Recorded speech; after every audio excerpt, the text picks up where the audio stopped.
मैं सुनीता कथा मंथन में आप सबका स्वागत करती हूँ। कथा मंथन में आज सुनिए ओ हेनरी की कहानी उपहार। $1 और 87 बस, इनमें से भी 60 सेंट के पैनी जो कभी बनिया, कभी भाजी वाले, कभी कसाई के हाथ साथ होशियारी बरतकर एक एक दो दो करके बचाए गए थे, जिनसे सौदा करने में कंजूस होने का मुंह आरोप सहते सहते शर्म से गाल लाल हो जाए। दैला ने 3 बार गिना, $1 और 87 और दूसरे ही दिन था क्रिसमस। ऐसी परिस्थिति में अपने गंदे नन्हे पलंग पर गिरकर बिलखने के सिवाय और चारा ही क्या था, तो दैला ने वही किया।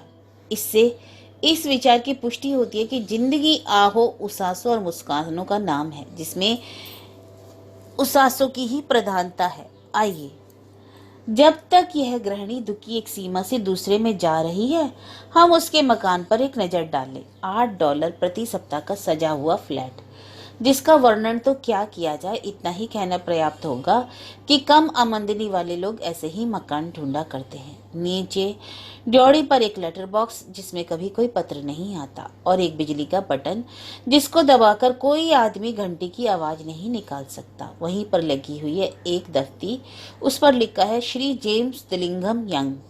दिलिंघम शब्द उस समय जोड़ा गया था जब पहले कभी समृद्धि थी और जब उन्हें हर हफ्ते $30 मिला करते थे।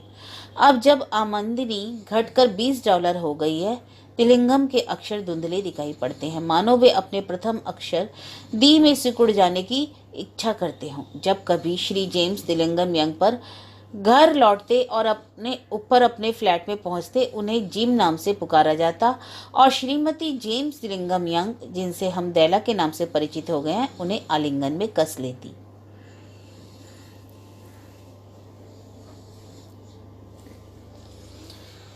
दैला ने रोना बंद किया और पाउडर लगाने का कपड़ा अपने गालों पर फिराने लगी। वह खिड़की के पास खड़ी हो गई और मकान के पिछवाड़े अहाते पर घूमती हुई सफेद बिल्ली को यूं ही देखती रही।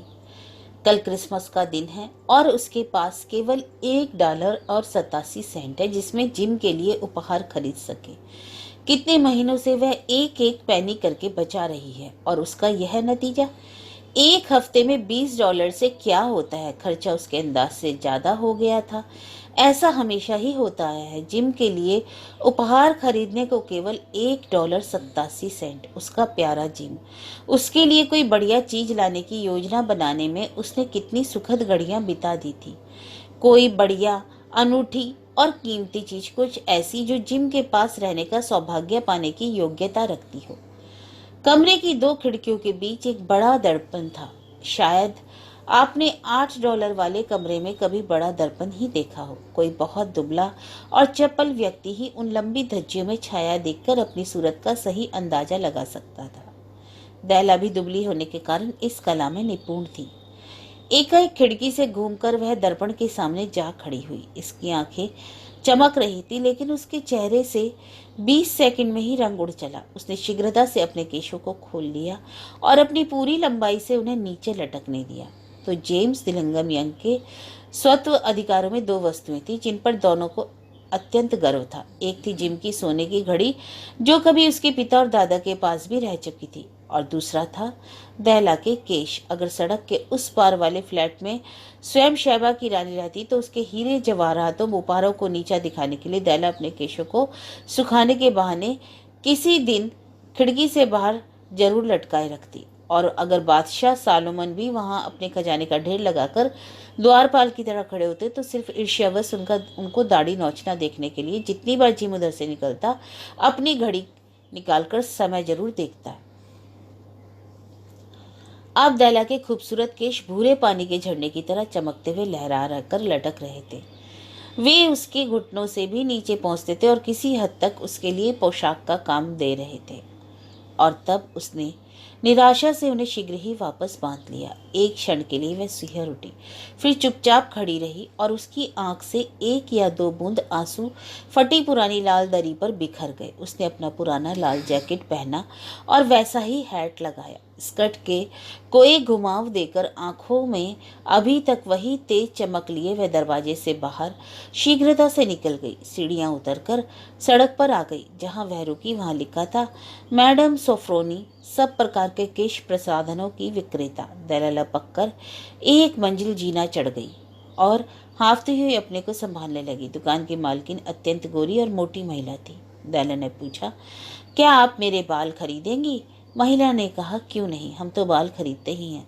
जरा हैट उतार कर अपने बालों पर एक नज़र डालने दीजिए। भूरे केशों का झरना उमड़ पड़ा। अपने कुशल हाथों में केश समूह को उठाते हुए महिला ने कहा, $20। दैला बोली, जल्दी कीजिए। ओह, अगले 2 घंटे तो सुनहरे पंखों पर उड़ गए। इस रूपक की चिंता मत कीजिए। इस समय वह जिम का उपहार खोजने के लिए दुकानें छान रही थी। आखिर उसे एक चीज मिल ही गई, ऐसी चीज जो केवल जिम के लिए ही बनी थी और किसी के लिए नहीं। उसके सामान और कोई चीज किसी दुकान में नहीं थी। उसने सारी दुकानें छान डाली। वह चीज थी साफ और सादी प्लेटिनम की बनी हुई जेबी चेन, जिसका वास्तविक मूल्य ऊपर की टिम टाम में ना होकर उसकी धातु में था, जैसा हर अच्छी चीज का होना चाहिए। वह उस घड़ी के योग्य थी। ज्यों ही उसने उसे देखा, उसे लगा कि वह जिम की ही थी। वह जिम के जैसी ही थी, मूल्यवान और नीरव। ये दोनों गुण दोनों में ही निहित थे। उसने $21 चुकाकर बाकी बचे 87 सेंट लिए और घर लौट आई।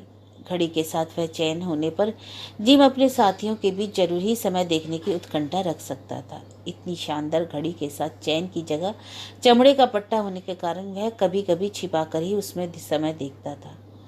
घर पहुंचने पर तर्क और विवेक के सामने दैला का नशा जरा उतरा। उसने अपने केशों में लगे छल्ले निकाल दिए और गैस का स्टोव जलाकर काम करने बैठी, जिससे उदार प्रेम के आवेश से हुई इस तबाही की पीड़ा कुछ कम हो सके। यह एक भयंकर काम है और विशाल भी। कोई 40 मिनट में ही उसका सिर छोटे छोटे पास पास जुड़े हुए घुंघराले बालों से ढक गया, जिससे वह स्कूल से मुंह चुराने वाले किसी लड़के से दिखने लगी। उसने दर्पण में अपनी प्रतिछाया को बहुत देर तक सावधानी और आलोचनात्मक दृष्टि से देखा। उसने अपने आप से कहा, अगर मुझे दोबारा देखे बिना ही कहीं जिम ने मार नहीं डाला तो वह जरूर कहेगा कि मैं कोनी द्वीप की नटनी सी लगती हूँ। उफ, पर मैं क्या करती। $1 और 87 सेंट से मैं क्या कर सकती थी। 7 बजे तक कॉफी बन चुकी थी और मांस के टुकड़े तलने के लिए स्टोव पर कढ़ाई गर्म पड़ी थी।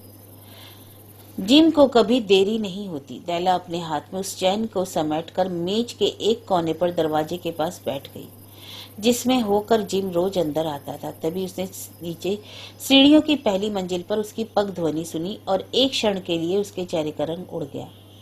रोजमर्रा की साधारण बातों के लिए भगवान से चुपचाप प्रार्थना करने की उसकी आदत थी, और तभी उसके होठों से निकला, भगवान उसे ऐसी मति देना कि वह अब भी मुझे सुंदर समझे। दरवाजा खुला और जिम ने अंदर आकर उसे बंद कर दिया। वह दुबला और गंभीर दिखता था।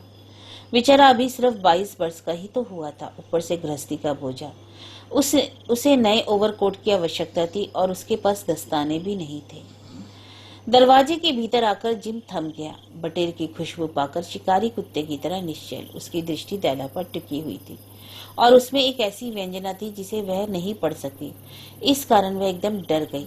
अभी व्यंजना न क्रोध की थी और न आश्चर्य की, न अस्वीकृति की, न आतंक की। न वह ऐसी कोई अनुभूति थी जिसे सहन करने के लिए दैला तैयार हो चुकी थी। अपने चेहरे पर एक विशेष भाव लिए वह दैला की तरफ सहज घूरता रहा। दैला छटपटाकर मेज से उतर पड़ी और उसके पास गई। वह रुआंसी होकर कहने लगी, जिम प्यारे, मेरी तरफ इस तरह मत देखो। मुझे अपने बाल कटाकर बेच देने पड़े, क्योंकि तुम्हें उपहार दिए बिना मैं यह क्रिसमस काट नहीं सकती थी। बालों का क्या है, यह तो घर की खेती है, फिर उगाएंगे।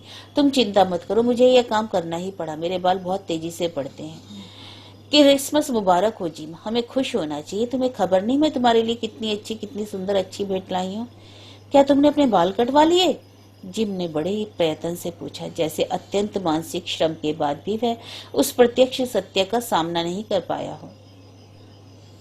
हाँ, कटवाए भी और बेच भी दिए, दैला ने कहा। क्या तुम मुझे पहले की तरह नहीं चाहते? केशों के बिना मैं तो वही हूँ, क्यों?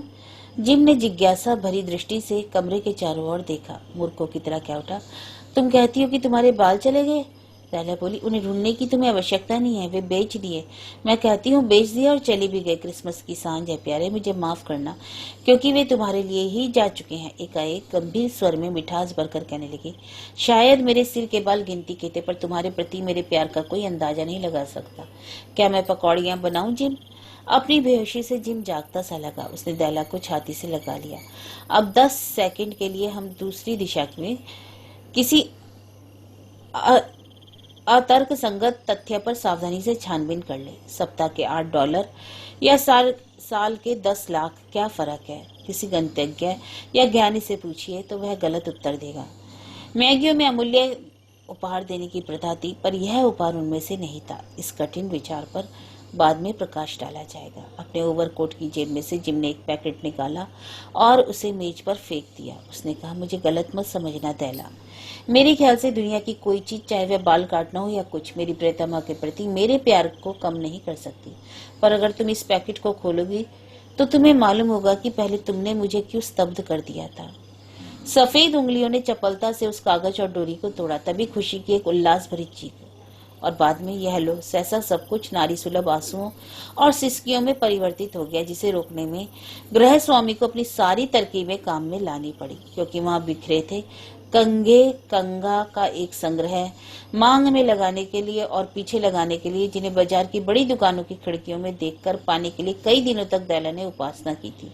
सुंदर कंगे, निकालिस कछुए की हड्डी के, जिनके गोल किनारों पर जड़े हुए नग उन विलीन हुए केशों के रंग पर फकते थे। वह जानती थी कि वे बहुत कीमती थे और निराश हृदय उनकी चाहना भर कर सकता था। और अब वे सब जा चुके थे, पर वे ने उन कंघों को छाती से चिपका लिया और आखिर अपनी डबडबाई आंखों को ऊपर उठाकर मुस्कुराते हुए बोली, जिम, मेरे बाल बहुत जल्दी उगते हैं।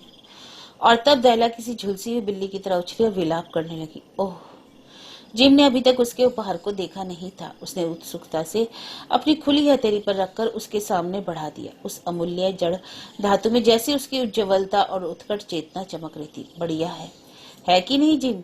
मैंने इसके लिए सारा शहर छान मारा। अब तुम्हें दिन में 100 बार घड़ी देखने की जरूरत पड़ेगी। जरा तुम्हारी घड़ी तो देना, देखो यह उस पर कैसी लगती है।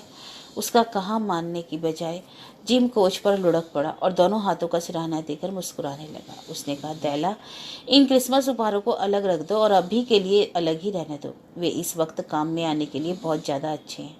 तुम्हारे कंगे खरीदने के पैसों के लिए मैंने घड़ी तो बेच दी, अब अगर पकौड़ियाँ बनाओ तो कैसा रहे। शायद आप जानते होंगे, वे लोग बुद्धिमान थे, विलक्षण बुद्धि वाले लोग, जो नान में सोए हुए ईसा के लिए उपहार लाते थे। उन्होंने ही क्रिसमस पर उपहार देने की कला को खोज निकाला था। बुद्धिमान होने के कारण उनके उपहार भी विवेकपूर्ण होते थे। शायद इसी वस्तु के 2 बार आने पर उसे बदलने की व्यवस्था थी। और यहाँ मैंने एक फ्लैट में रहने वाले 2 भोले भाले बच्चों की घटनाहीन वृत्तांत टूटी फूटी शैली में बयान कर दिया, जिन्होंने एक दूसरे के लिए अपने सबसे प्रिय धन को बिना सोचे समझे बलिदान कर दिया। लेकिन इस जमाने के बुद्धिमानों के लिए अंतिम बार कहने दीजिए कि संसार के सभी उपहार देने वालों में ये दोनों सबसे अधिक बुद्धिमान थे।